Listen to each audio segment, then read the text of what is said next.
Salve Santista, agora quem dá bola é muito Santos, eu sou o Dan, primeira vez por aqui, ó, já se inscreve, já deixa o like, já ajuda a crescer e fortalecer o Muito Santos. Vídeo para falar um pouquinho mais sobre o Paulo Turra, novo técnico do Santos, né?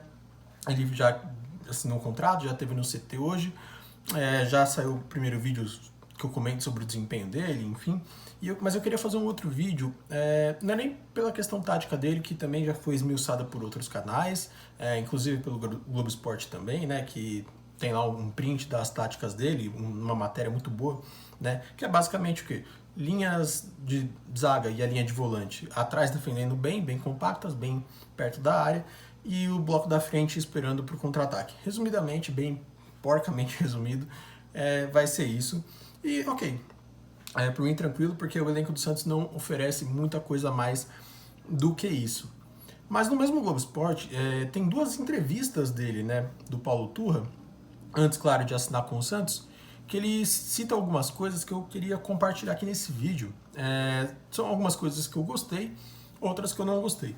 A gente vai começar então pelas coisas que eu gostei. Que é o fato dele ser licenciado já por todas, claro, as categorias da CBF, senão ele não estaria dirigindo o Santos, claro, mas também em cursos da Conmebol. Ou seja, mostra que ele é um cara estudioso. Isso para mim é muito legal, né? Porque o Santos poderia facilmente apostar em técnicos que não estudaram, né? Que não se preocupam nessa questão, né? Que são os mais medalhões, os mais boleirões na linguagem popular. E o Santos preferiu optar por alguém que estuda, né? Que vai atrás de conhecimento. E isso é muito legal. O meu asterisco nesse ponto muito legal é mais em relação à CBF do que ao Paulo Turra propriamente falando, né? Porque se você entende que você precisa formar novos técnicos, porque seus técnicos já estão envelhecendo, né? Chegando no processo final de carreira, ou não são bons o suficiente, né? Você não pode montar uma escola em que eles dão aula, né? Porque senão quem chegar vai ter aula com ele e você não vai produzir nenhum nível novo de treinador, né? Nível de excelência satisfatório. Essa é a minha questão, mas não é nada com o Paulo Turra, né? Ele fez o que estava disponível para ele fazer e é muito legal, né? Ele é licenciado agora por todas da CBF, claro, está dirigindo o Santos, mas também pelos da Conmebol. E ele lançou um livro sobre tática de futebol, né? Eu ainda não li esse livro, confesso. Gostaria até de ler, um dia eu ainda vou ler, e posso até trazer aqui se ele não cair até lá, mas mesmo não caindo eu vou procurar ler, procurar passar aqui para vocês depois. Mas é um livro sobre táticas do futebol, né? Situações que ele passou, taticamente falando, né, no futebol, e que ele ajudou a transcrever junto com um outro colega, Leonardo alguma coisa, me desculpa, eu esqueci o seu nome, mas ajudou a transcrever e passar o ponto de vista dele, né? Taticamente falando, né? O nome do livro é Futebol que Não Se Vê, né? Que é mais a questão de quem trabalha ali mesmo, ali na beira do campo, né? Que normalmente o torcedor que está na arquibancada não vê, né? Por isso, inclusive, o nome, né? E aí, né, ele já, por ser estudioso e por ter lançado um livro, né, ele é muito obcecado por leitura, né, e aí ele até comenta nessa entrevista que nos cursos, né, que ele foi, não tem muita literatura brasileira, né, e aí ele acabou tendo que ler livros de técnicos estrangeiros e tal, né, para poder aprender. E são livros que são fornecidos, não fornecidos, né, mas que recomendam nos cursos, né, porque não tem tantos livros brasileiros assim quanto ele gostaria, né, e você vê que é alguém que realmente está focado, né, em estudos. E ele gosta de propor um debate sobre o jogo, né? Isso também é muito legal. O quarto ponto positivo aí que eu citei, muito legal porque tem técnico que não aceita, né, você debater com ele, né, porque ele acha que a convicção dele, que é aquela dos anos 80, 90, 70, é o certo, né, e que ele manja muito e que, claro, deve manjar, mas assim, alguns técnicos mais antigos não entendem que o futebol mudou, né, não entendem que possa ter havido mudanças nesse trajeto aí, né, até chegar em 2023. Ele já aceita o debate, né, propõe o debate, e isso é legal também, né, já falamos aqui dos 4 pontos positivos que eu achei disso aí. Agora a gente vai falar de alguns negativos, né, basicamente são 3. O primeiro deles, né, ele por ser obcecado por ler, enfim, e não ter muita literatura brasileira, ele se inspirou em um livro do Mourinho. Tudo bem, o Mourinho acabou de ganhar uma Conferência League aí recentemente, é um técnico que já foi de primeira prateleira, já foi de Real Madrid, enfim, né, de vários clubes grandes. Mas você, sei lá, né, no momento atual do futebol, você teria outros técnicos para se inspirar, né? No Guardiola, no Klopp, no Ancelotti, né?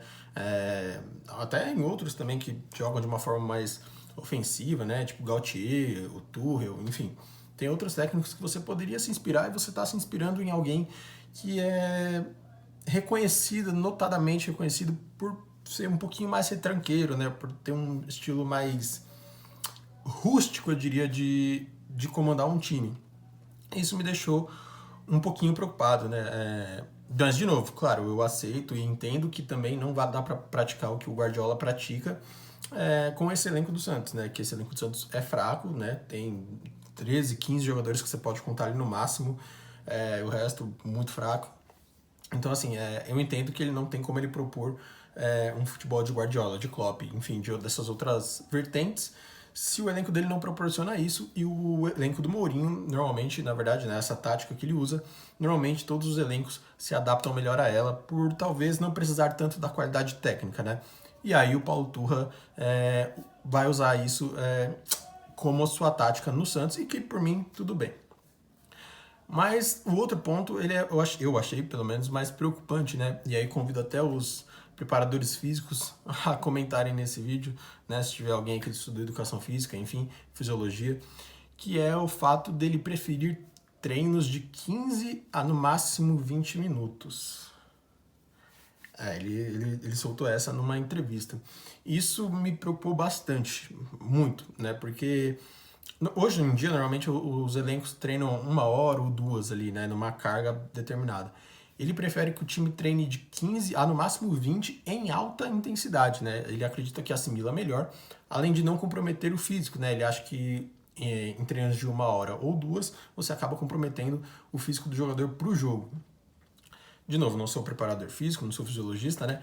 Mas assim, vendo o que esse time não joga, né? Treinar só 15 minutos, mesmo que seja em alta intensidade, eu não sei se vai ser o suficiente para que esse time mostre uma evolução minimamente condizente, né? Talvez, sei lá, eu acho que seria mais interessante da parte dele se ele conseguisse achar um meio termo aí, que tá uns 40 minutos de alta intensidade ali, de repente, né? 1 horinha que seja, em alta intensidade, né? Depois fazer uma academia, enfim, uma piscina lá, para fazer, enfim, não sei, do método dele lá. Eu acho que 15 minutos de treinamento pro que esse time precisa vai ser pouco.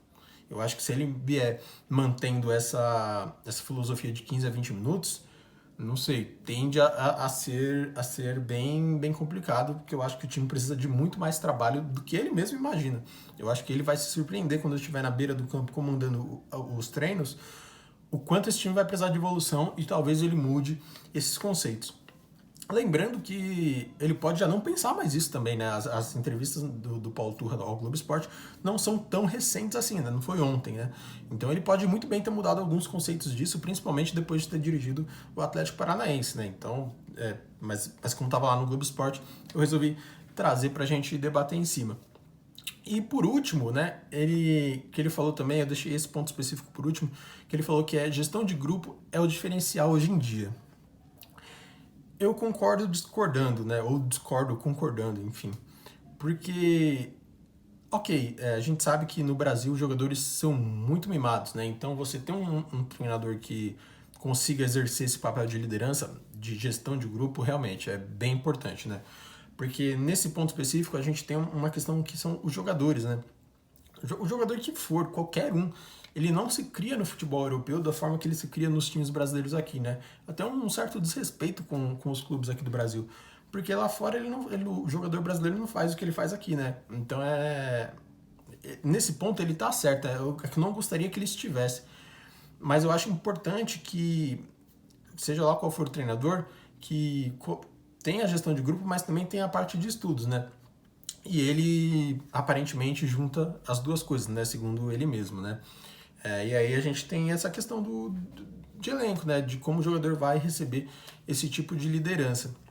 A gente teve até um caso recente lá na Europa, no Manchester City até, né? Que um jogador não concordou com o Guardiola, o Manchester City pegou esse jogador e negociou, né?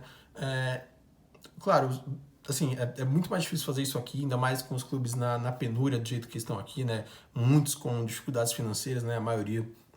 É mais difícil você ter esse tipo de tratamento, acaba que o técnico vira o alvo mais fácil de você bater, de você demitir, de você mandar embora. Mas, de certa forma, eu ainda concordo com ele nessa parte de gestão de grupo, né? Que é importante e que vai ser importante para que os jogadores corram pelo técnico, né? É uma frase muito clichê, eu nem gosto de usar tanto esse tipo de coisa, eu prefiro de coisas mais científicas, mas de fato é importante que a gestão de grupo ocorra para que os técnicos corram pelo técnico e no final quem ganha é o clube. Então foi esse os detalhes aí que eu trouxe das entrevistas do Paulo Turra, né? Um vídeo que eu queria fazer a mais sobre ele. Lembrando que tudo isso ele pode ter mudado de ideia, né? Nesse meio tempo, não são entrevistas recentes, tão recentes assim, né? Pode ser que ele tenha mudado muito de ideia sobre algumas coisas, principalmente a questão do treinamento, que eu espero que ele tenha de fato mudado. O que você achou sobre os argumentos dele, as ideias dele? Deixa aqui embaixo. Tamo junto, Santista. É nóis.